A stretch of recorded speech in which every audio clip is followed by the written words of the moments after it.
सो दोस्तों कैसे हो। Welcome to Falcon Riders. और काफ़ी दिनों बाद हम ऐसे बात कर रहे हैं फेस टू फेस। और आज का जो टॉपिक है वो है ट्रायम्फ की नई मोटरसाइकिल 400 स्पीड और उनकी एक और है 400X जो अभी लॉन्च नहीं है प्रॉपर्ली, उसके रेट्स नहीं आए हैं, पर स्पीड 400 लॉन्च हो गई है। आपने ऑलरेडी इसके videos, reels, short stories Triumph 400 की भर गई हैं, देख ली होंगी आपने। स्पेसिफिकेशंस और रील्स और फनी सब कुछ बन चुका है इसके बारे में, ठीक है। कंपनियों ने कुछ लोगों को बाइक्स दी, उन्होंने बाइक के बारे में बहुत वाह करी, सब कुछ बहुत बढ़िया और ये और वो भर गया है पूरा। मतलब अगर आजकल सोशल मीडिया देखो और बाई चांस आप मोटरसाइकिल के वीडियोस देखते हो तो आपको सब जगह सिर्फ ट्रायम्फ 400 ही दिखेगा। अब कुछ अगर आपको अलग से हट के कुछ बातें करनी है, कुछ नया कुछ जानना है, कुछ नया डिस्कशन करना है, वो सब चीज़ें नहीं। स्पेसिफिकेशन, ये इंजन है, ये टायर है, ये देखिए कितनी अच्छी लुक है, फलाना ढिमकाना, वो सब करना है तो शायद आप थोड़े डिसअपॉइंट हो गए इस वीडियो में। पर अगर कुछ और हट के कुछ बातें करनी है, so let's continue this video.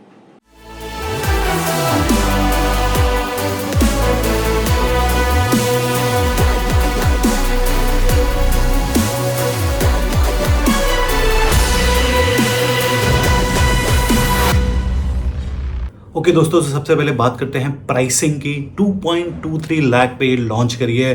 पहली 10,000 मोटरसाइकिल ये 2.23 लाख पे देंगे, जो करीबन ऑन रोड 270, 280, 2.7, 2.8 लाख की पड़ेगी। 10,000 यूनिट के बाद ये जो बाइक्स हैं वो 10,000 रुपये महंगी मिलेंगी। प्राइस इज़ अमेजिंग, जो काफ़ी लोग रील्स में और वीडियोस में लोगों ने गा गा के बोला है कि price is like amazing amazing amazing, बहुत ही बढ़िया प्राइस है। बढ़िया प्राइस का मतलब यह है कि सस्ती बाइक लॉन्च करी है ट्रायम्फ ने 400 सीसी। अब ये प्राइसिंग के पीछे क्या रीज़न हो सकते हैं, थोड़ा उस पर बात करते हैं। सो देखो, ट्रायम्फ एक ब्रांड तो है ही, नो डाउट एक इंटरनेशनल ब्रांड है। लोग जैसे हार्ले हो गया, जैसे कावासाकी हो गया और आपकी डुकाटी हो गई, BMW हो गई, तो ट्रायम्फ का भी एक ब्रांड है। और ख़ासतौर से इंडिया में ना ब्रांड्स का नाम बहुत चलता है। ब्रांड्स इंडिया में ट्रेंड है कि ब्रांड्स चाहिए, ठीक है। सो ट्रायम्फ के साथ वो ब्रांड तो है ही, प्लस उनके जो कॉम्पिटिटर हैं जैसे कि डोमिनार 400 हो गया, ड्यूक 390 हो गई, इन्होंने जो अपने कॉम्पिटिटर हैं उनसे बाइक को सस्ता रखा है। सो ब्रांड भी है और सस्ता भी रखा है। सो आपके पास कोई ऑप्शन बचता नहीं है इसको ना लेने का, अगर आपको ये बाइक पसंद है तो, पसंद आ रही है तो, समझ रहे हो। एक तो ये स्ट्रैटेजी है मेन स्टार्टिंग में, कि जिससे कि ये मार्केट को पेनिट्रेट कर सकें, एक बार हमारी बाइकें मार्केट में आ जाएं, भर के आ जाएं। दूसरा जो मेरे को लगता है कि रिसेंटली अभी हार्ले की भी एक बाइक लॉन्च हुई है 440X। सो उसका भी जो प्राइसिंग है उसको भी देखते हुए इन्होंने उसके आसपास ही रखा है, क्योंकि मार्केट में एक ही टाइम पे दो इंटरनेशनल ब्रांड्स आ रही हैं एक ही सेगमेंट सीसी में बाइक लेकर। सो लोगों को नेचुरली थोड़ा डाउट होगा। और हार्ले के भी फ़ैन बहुत हैं इंडिया में, और ट्रायम्फ के भी हैं। सो ट्रायम्फ को लगा कि अगर हमने यहाँ प्राइसिंग सही नहीं रखी और हार्ले की कम रखी, सो जो लोग ब्रांड की तरफ जाना चाहते हैं, बाइक इसलिए लेना चाहते हैं क्योंकि उनको ब्रांड चाहिए, तो शायद वो हार्ले की तरफ ना चले जाएं प्राइस डिफरेंस को लेते हुए। सो इस वजह से हार्ले ने और शायद हार्ले ने ट्रायम्फ को, इनका आपस में जो भी होगा, मेरे को लगता है इन्होंने इस वजह से प्राइसिंग थोड़ी आसपास ही रखी है। और तीसरी चीज़ जो मेरे को बड़ी इंपॉर्टेंट लगती है, मेरे को ये लगता है कि जो इन्होंने प्राइसिंग कम रखी है उसका एक रीज़न ये भी, क्योंकि ये कंपनी ये भी सोच सकती है कि हम अभी बाइक्स को पहले मार्केट में पेनिट्रेट करते हैं, भर देते हैं, उसके बाद जो हम कमाएंगे वो एसेसरीज से कमाएंगे, सर्विस से कमाएंगे। ब्रांड के साथ जुड़ने में एक चीज़ होती है, जो इनकी एसेसरीज होती है ना वो काफ़ी महंगी होती हैं, प्लस इसकी जो सर्विस भी होगी वो नॉर्मल जो आपकी इंडियन ब्रांड्स हैं उससे महंगी होगी, और ख़ासतौर से एसेसरीज। अब क्या है कि जब आप ब्रांड वाली बाइक ले लेते हो ना, ये एक, क्योंकि मैं कावासाकी ओन करता हूँ, सो ये होता है कि उनको भी पता है ये चीज़, एक साइकी है कि जब आप एक बाइक ले लोगे ब्रांड के साथ जुड़ जाओगे तो फिर आप एसेसरीज़ भी ब्रांड की लेना चाहोगे, क्योंकि जो उनकी एसेसरीज़ होती हैं वो बाइक पे मच बेटर लगती हैं, ज़्यादा अच्छी से सोच समझ के वो एसेसरीज़ बनाई हुई होती हैं। सो फिर आप वो लेने की भी कोशिश करते हो, तो वहाँ से भी वो कमाते हैं, ठीक है। सो बाइक को निकालो, उसके बाद सर्विस और एसेसरीज से भी हम कमाएंगे। फर्स्ट की मार्केट में बाइक बढ़ जानी चाहिए। पर ये सब चीज़ें करते हुए ना एक थिन रेड लाइन होती है। थिन रेड लाइन मतलब कि आपने प्राइसिंग इतनी कम मत करो, या ऐसे भी मत कर देना कि आप अपना जो ब्रांड है ना उसको डाइल्यूट कर दो। डाइल्यूट मतलब आप समझ रहे हो, मेरा डाइल्यूट का मतलब ये है कि आपने ब्रांड को आपने कॉमन कर दिया। इमेजिन कि जैसे फरारी है, फरारी अगर आप लेने जाओ तो 2-3 करोड़ की है। अगर फरारी अब 30-40 लाख रुपए की, 30 लाख रुपए की मिलने लगेगी, तो आप इमेजिन करो रोड पे फरारी हो जाएंगी। और फिर क्या है, जो फरारी की एक ब्रांड वैल्यू है ना, वो नेचुरली गिर जाएगी, क्योंकि आपको लगेगा ये तो हर 10वीं गाड़ी 15वीं गाड़ी फरारी है। फरारी लेना कोई बड़ी बात नहीं है। अभी फरारी लेनी है लोगों को, तो लोगों को बहुत मेहनत करना पड़ता है, और उनको लगता है कि जब वो एक फरारी जैसी गाड़ी ले लेंगे, so they will be league apart. वो ना थोड़े से डिफरेंट एक अलग सेगमेंट में आ जाएंगे कि हमने मेहनत करी और हमने एक ऐसी चीज़ ओन करी जो बहुत ही कम लोग ओन कर सकते हैं, क्योंकि हमने एक स्पेशल मेहनत करी। या आप बहुत ही अमीर घर में पैदा हुए हो, अंबानीज और आपने फरारी ले ली, वो अलग बात है। पर जनरली कि जो ब्रांड होती है ना, उसके लिए आप मेहनत करके जब आप उसको ओन करते हो तो आपको लगता है कि उसकी एक वैल्यू होती है। पर अगर आप ब्रांड को डाइल्यूट कर दोगे, मतलब कि उसको ऑर्डिनरी कर दोगे जस्ट कि उसकी सेल्स बढ़ाने के लिए, सो आप कहीं ना कहीं अपनी ब्रांड की वैल्यू के साथ खेल रहे हो। आई डोंट नो कि अभी ट्रायम्फ ने इस रेट पे निकाल के कितना खेल रहे हैं, क्या खेल रहे हैं, क्या इसका एंड रिजल्ट होगा। पर आई थिंक कि इफ़ यू स्टार्ट सीइंग कि रोड पे आपको ट्रायम्फ की सारी बाइक से दिखने लगेंगी कॉमनली, तो शायद आपको उस ब्रांड को लेके वो इंटरेस्ट, जिनको ब्रांड के साथ जाना वाली बात होती है, क्योंकि वरना तो इंडियन बाइक्स हैं, इंडियन बाइक्स में कोई कमी नहीं है। सर्विस नेटवर्क अमेजिंग है, उसमें ये बीट ही नहीं कर सकते सर्विस नेटवर्क पे। उनके पार्ट्स भी सस्ते हैं, सब कुछ अवेलेबल है। सो वहाँ पे तो वो जीत नहीं सकते हैं। प्लस जिस वजह से आप एक अलग चीज़ थी, एक ब्रांड थी, वो भी आप डाइल्यूट कर रहे हो। वो किस हद तक करना है, आई थिंक वो कंपनी देखेगी जो भी है। मेरे को लगा ये चीज़ मैं आपसे डिस्कस करूँ, और ये तो वक्त ही बताएगा कि इन्होंने मास प्रोडक्शन में या मास में अगर ये बाइक निकालना चाहते हैं तो उनकी ब्रांड को लेके एंड में क्या रिजल्ट आएगा। I hope they do good, I hope they make good bikes, I hope the customers are happy, that is my thing. But कुछ चीज़ें मेरे को ऐसे लगा कि आपसे डिस्कस करूं, क्योंकि आपको पता है जब मैं कुछ वीडियो बनाता हूं तो मेरे को लगता है कि कुछ हट के बनाऊँ। कंपनी मेरे को कोई बाइक देती नहीं है कि मैं बाइक चला के आपको दिखाऊँ। इस वजह से मेरे को जो नॉलेज है, मेरा जो एक्सपीरियंस है 10-15 साल का बाइकिंग को लेके, और जो मैं जुड़ा हूँ, पढ़ता रहता हूँ उधर उधर, उससे मेरे को लगा कि आपसे ये शेयर करूं। इसका जो मैंने आपको बात बताई, इससे कुछ लेना देना नहीं है कि आपको ये बाइक लेनी चाहिए नहीं लेनी चाहिए, बाइक अच्छी है नहीं अच्छी है। इट्स जस्ट कि एक अलग पर्सपेक्टिव आपसे डिस्कस करना चाहता था। अब ये बात कर लेते हैं कि ये बाइक आपको क्यों लेनी चाहिए। 5 पॉइंट्स मुझे ऐसा क्यों लगता है। सबसे पहले ब्रांड, पर अभी मैंने बोला कि ब्रांड को डाइल्यूट ना करें।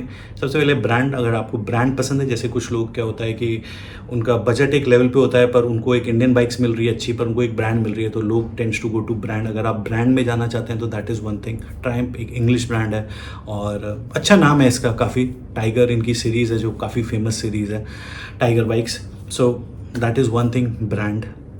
उसके बाद दूसरा है फिट एंड फिनिश, जो मेरे को फोटोज़ देख के और वीडियोस देख के लगा कि इसका फिट एंड फिनिश जो है वो बहुत ही अच्छा है, एकदम क्वालिटी स्टफ है। अगर आप ब्रांड ले रहे हो तो उसके साथ जो क्वालिटी आनी चाहिए वो फिट एंड फिनिश में दिखती है। So fit and finish is something also अगर आपको ये बाइक लेनी है।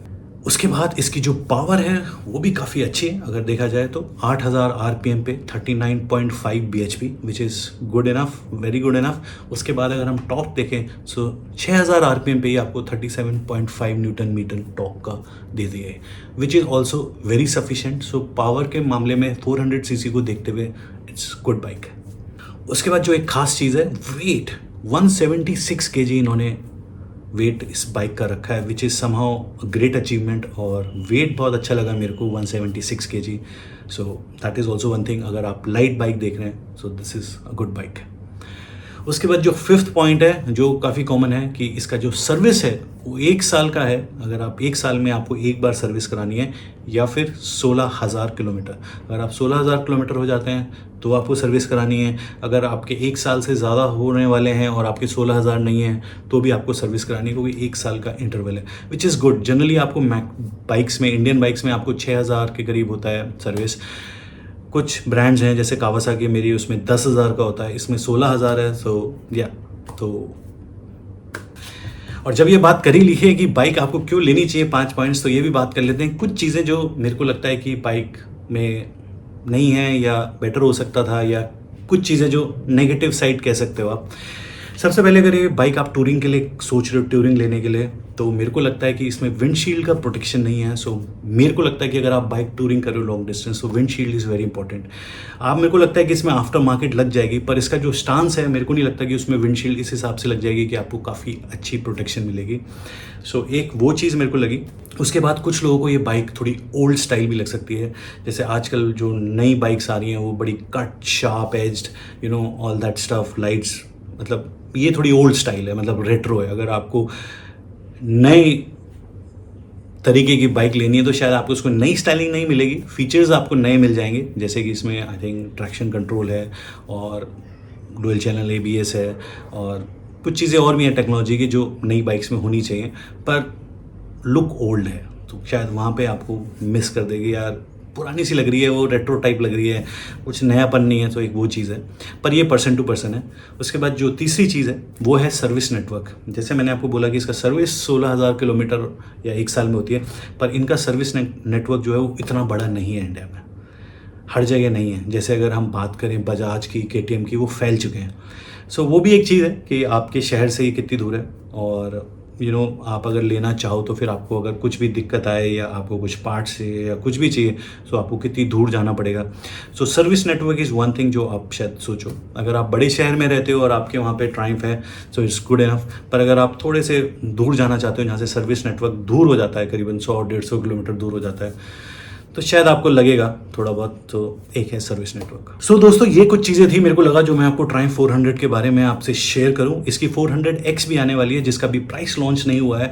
उसमें क्या है कि वो स्क्रैम्बलर स्टाइल है, ये जैसे स्ट्रीट स्टाइल है वो स्क्रैम्बलर में उसका जो आगे का टायर है वो 19 इंच का दिया है, पीछे 17 इंच का दिया है। जैसे स्पीड में 17 इंच के हैं दोनों आगे पीछे, तो उसको थोड़ा सा आगे से लिफ्ट किया है जिससे कि ग्राउंड क्लियरेंस ऊपर बढ़ गई है।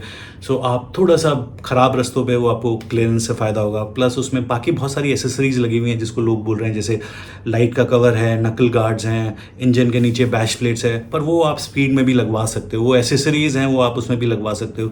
ज़रूरी नहीं है कि मतलब आपको स्पीड लेनी है मैं वो नहीं मिलेगी तो आपको मिलेगी नहीं, वो आप एसेसरीज के साथ लगवा सकते हो। बाकी इंजन स्पेसिफिकेशंस दोनों में सेम है। उसका प्राइस अभी लॉन्च नहीं हुआ है, शायद अक्टूबर में उसका प्राइस आएगा। मेरे को ऐसा लगता है कि उसका प्राइस करीबन 20-30 हज़ार रुपये शायद इससे महंगा हो। बाकी आई होप आपको ये वीडियो पसंद आया होगा। थोड़ा मेरे थॉट्स जो मैंने इस बाइक के बारे में था आपसे शेयर करे। अगर आपको पसंद आए तो प्लीज़ कमेंट में लिखिएगा, या फिर कुछ और चीज़ आपको इस बाइक के बारे में जाननी है तो कमेंट्स में लिख दीजिएगा। जल्द ही अगर कंपनी वालों ने चाहा या किसी ने चाहा मेरे पास ये बाइक आई चलाने को तो मैं इसको चला के बढ़िया से तगड़े से आपका एक और रिव्यू बनाऊंगा। टिल देन अगर कोई और इन्फॉर्मेशन आती है तो मैं ज़रूर शेयर करूँगा आपसे। So till next video, do whatever you want to do guys. चमकते रहो, मुस्कुराते रहो। Love you all, bye bye.